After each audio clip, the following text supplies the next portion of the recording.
Hey guys, welcome back to my YouTube channel. तो आज हम अपोथी सीरीज को फिर से कंटिन्यू करने जा रहे हैं। अगर आपने प्रीवियस चैप्टर्स की एक्सप्लेनेशन नहीं देखी है तो आप देख सकते हो, प्लेलिस्ट में अवेलेबल है एसेंशियल डिकोडर नाम से, और प्लेलिस्ट का लिंक डिस्क्रिप्शन में भी, तो आप डायरेक्ट वहां पे क्लिक करके भी देख सकते हो। तो जैसे कि हमने प्रीवियस चैप्टर में देखा था, लुजंग बोलता है कि ये तो बड़ा नाइस जीथर म्यूजिक था, मेरे को लग रहा है कि मैं ठीक हूँ। लुजंग फिर हैरान होता है, सोच रहा होता है कि ऐसा लग रहा है कि मेरी बॉडी में तो जेन एनर्जी बची नहीं है। जो पेन मेरे को 6 मंथ से तंग कर रही थी वो भी अब चली गई है। तो गाइस, इस वीडियो को लाइक भी 1500 लाइक से कर देना। तो वीडियो को कंटिन्यू करते हैं। तो चैप्टर नंबर 236 की स्टार्टिंग होती है। निंग बोलती तुम कैसा फील कर रहे हो, अब ठीक लग रहा है। लुजंग सोच रहा था ऐसे तो मैं ठीक हूँ, पर मैं भी रिवेंज लूंगा। जैसे तुमने मेरे को ट्रिक किया था ना कि सिक होने का प्रिटेंड किया था, मैं भी वैसे ही करूंगा। वो फिर हंस रहा होता है। लुजंग खांस रहा होता है और बोलता है कि मुझे नहीं लगता कि मैं जी पाऊंगा। निंग बोलती है हैरानी से कि ऐसा मत बोलो, हम रास्ता ढूंढ लेंगे कुछ ना कुछ। जिकिन भी बोलती है हाँ। लुजंग मैं ग्रैंडपा को बोलती हूँ, वो उसको कुछ पता होगा। लुजंग बोलता धीरे से कि मैं ठीक हूँ, मैं ऑलरेडी फाइन हूँ। फिर वो उन दोनों को खींच लेता है और अपने साथ बाहर ले जाता है हवा में। वो हंस रहा होता है, वो हवा में होते हैं, उसने दोनों को हाथ से पकड़ा होता है। निंग बोल रही होती है कि तुम्हारी इतनी हिम्मत, तुम इस तरह का जोक कर रहे हो, तुम्हें पता है कि हम कितने ज्यादा चिंता में थे तुम्हारे लिए। निंग बोलते मेरे को छोड़ो, तुम बदतमीज। लुजंग बोलता है नहीं, मैं फ्रीज हो रहा हूँ। जिकिन भी चिल्लाती है, वेल शायद आइस को यूज किया था,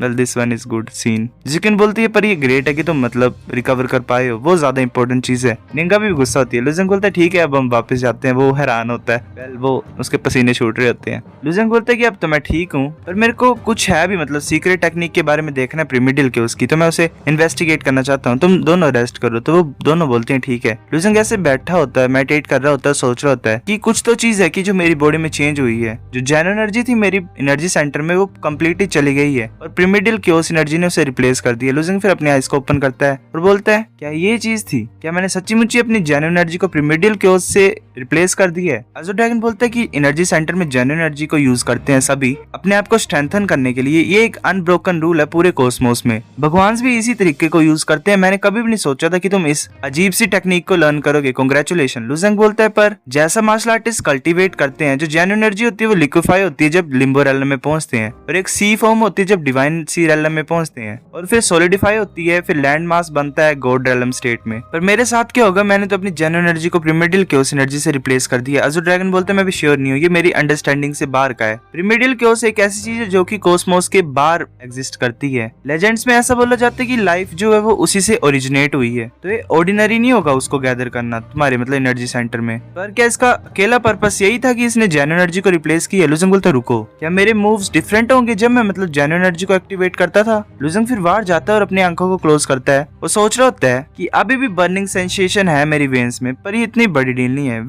वो फिर रूल ऑफ फायर को यूज करता है और एक फायर बॉल को अपने हाथ में क्रिएट करता है और ऊपर की तरफ फेंकता है। उसके फायर बॉल से एक बहुत बड़ी एक्सप्लोजन होती है, जिससे पूरा जो आसमान होता है वो ग्लो करने लग पड़ता है और ऐसा लगता है कि वेल सुबह हो गई है। जो मार्शल आर्टिस्ट होते हैं बाहर प्रेजेंट, वो बोलते हैं ये क्या चीज है, ये सन है। लुजंग बोलते हैं तो बड़ा पावरफुल है। जो प्रीमिडियल क्योस है वो तो बड़ा ज्यादा ऑसम है।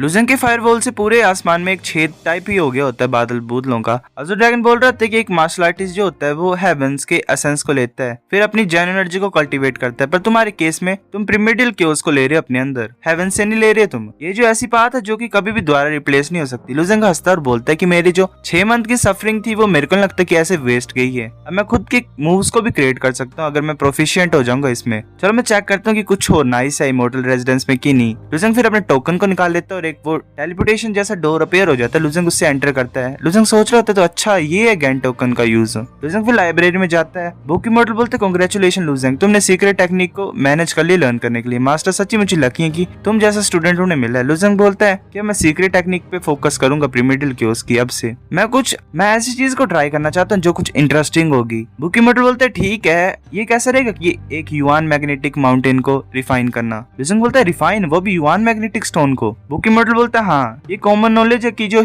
युआन मैग्नेटिक माउंटेन होता है उसके पास पावर होती है 5 एलिमेंट की उनके अंदर। वो ना ही मेटल होते हैं ना ही रॉक होते हैं, और वो बड़े ज्यादा टफ होते हैं कि मतलब कोई भी वेपन उनके ऊपर कोई भी डैमेज नहीं कर सकता है। फिर वो एक बुक को निकालता है जिसमें लिखा होता है वंडर ऑफ कॉस्मोस। वो बोलता है ये जो बुक है वंडर ऑफ कॉस्मोस, ये तुम्हें एक रास्ता प्रोवाइड करता है युआन मैग्नेटिक स्टोन को रिफाइन करने के लिए। ऐसे तो मैं भी श्योर नहीं हूँ कि पर्पस क्या है रिफाइनिंग का, पर ये इंटरेस्टिंग है किस चीज को रिफाइन करना जो कि हार्ड होता है। लुजंग बोलता है वेल देखता हूँ मैं। लुजंग फिर उसके अंदर एंटर कर जाता है, फिर थोड़ा टाइम के बाद बाहर आ जाता है। बुक इमॉर्टल बोलता है तो कैसी रही तुम्हारी प्रोग्रेस? लुजंग बोलता है वेल मुझे लगता है कि अब मुझे पता है कि रिफाइन कैसे करना है। पर रिफाइनिंग वेट कर सकती है, मैं पहले कुछ और ट्राई करता हूँ ऑब्टेन करने की। जैसे बुक में लिखा है उसमें तो पहला स्टेप ये है कि तुम्हें स्मॉल स्पेस में कंप्रेस करना, उसे बहुत ज्यादा स्मॉल में, और सेकंड ये है कि तुम्हें जो एंटायर माउंटेन है उसे पावर ऑफ 5 एलिमेंट से सप्रेस करना है, तो ही तुम्हें बेनिफिट्स मिलेंगे। लुजंग सोच रहा होता है कि मुझे कुछ होममेड गोल्ड लाइंस चाहिए और कुछ इंग्रेडिएंट्स चाहिए। फिर ऐसे हमें मिडिल डोमेन का सीन दिखा देता है, जो वर्ल्ड कमर्शियल लाइंस का हेड होता है वो कुछ बोल रहा होता है कि सभी हम बहुत अच्छा प्राइस पे करेंगे जो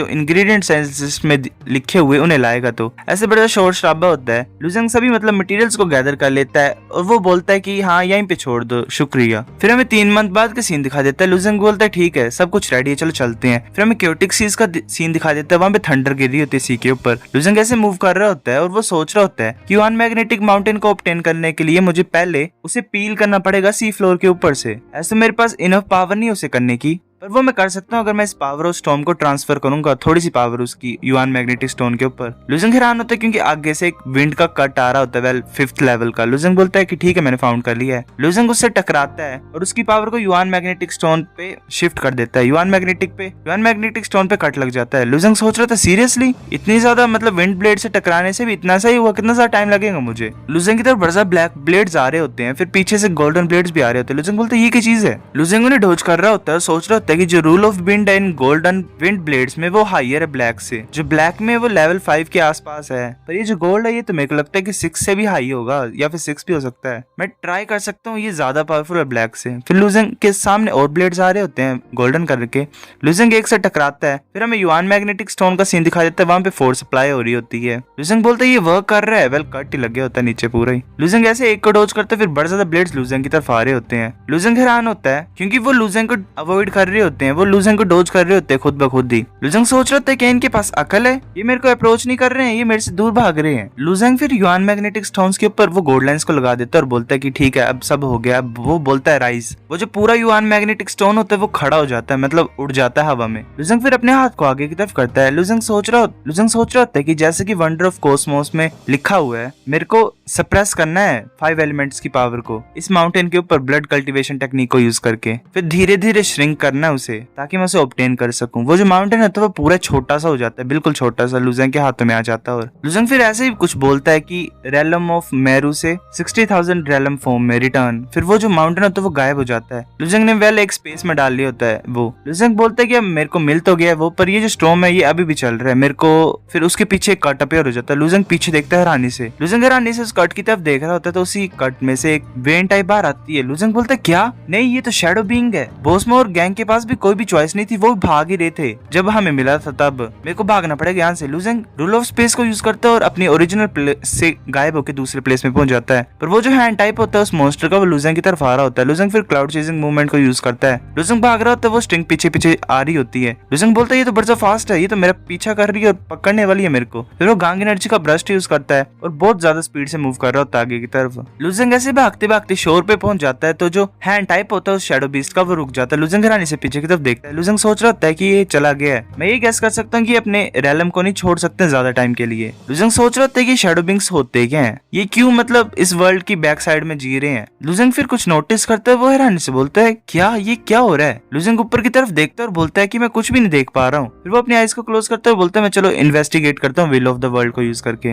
लुजंग ने अपनी आईज को क्लोज किया होता है। लुजंग सोच रहा था क्या एसेंशियल टनल रिपेयर हो गई है। मैं ये सोच रहा हूँ कि क्या वो स्काई लॉर्ड्स ने किया या फिर ह्यूमंस ने किया बरेलम के। फिर हमें स्काई गॉड लैंड का स्काई फेदर सेक्रेड लैंड दिखाया जाता है। वहाँ पे एक डीमनाइट आई होती है, वो बोलती है कि मास्टर लियू जो टनल है वो रिपेयर हो गई है। जो डीमंस है लोअर एलम के वो बड़े ज्यादा वीक हो गए हैं और तुम भी डिवाइन सी एलम में भी पहुंच गए हो, तो क्या तुम प्लान कर रहे हो असेंड करने की। मैंने देखा कि कुछ ह्यूमंस ऑलरेडी असेंड कर रहे हैं। लियू चुप होती है। लियू बोलती है मुझे पता है, मैं भी सोचूंगी उसके बारे में, अभी के लिए मेरे को अकेला छोड़ दो। तो वो डीमनाइट बोलती ठीक है। लियू सोच रही होती है कि मैं कुछ नहीं कर सकती हूँ। 2 लॉर्ड्स की कॉन्फ्लिक्ट के अंदर घुस गई थी। मैंने लॉर्ड ऑफ पनिशमेंट को ओबे नहीं की है जो कि लियू जैंग को मारने वाले थे, तो ये एक प्रोबेबली तो ये क्राइम है एक बहुत बड़ा। ये ऑब्वियस है क्या होगा मेरे साथ अगर मैं अपर एलम में जाऊंगी तो, पर अगर मैं असेंड नहीं करूंगी तो मैं यहाँ पे फंसी रह जाऊंगी और मैं जरा भी इंप्रूव नहीं कर पाऊंगी। वो सोच रही होती है कि मैं जाऊं या ना जाऊं। फिर हमें 4 गॉड कंट्रीज का सीन दिखा देता है। जो डाई वॉर एम्परर होता है वो बोलता है तो ग्रेट है, अब मैं फाइनली असेंड कर कर सकता हूँ इतने ज्यादा टाइम के बाद। एक मार्शल आर्टिस्ट बोलता है कि योर मैजेस्टी, सभी जो डिवाइन सी रेलम के मिनिस्टर्स है वो असाइन कर चुके हैं, और जो लियू फैमिली वो भी मतलब असाइन कर गई है। डाइवोर एम्पर बोलता है क्या, हमने तो अभी अरेंजमेंट्स भी नई कंट्री के लिए, वो कैसे जा सकते हैं ऐसे ही, उन्हें रोको, हमारे पास अभी बड़ा ज्यादा करने को यहाँ पे। तो जो गार्ड्स होते हैं वो सोच रहे होते हैं कि ऐसे तो जो किंग है वो सभी को गलत तरीके से ट्रीट करता है,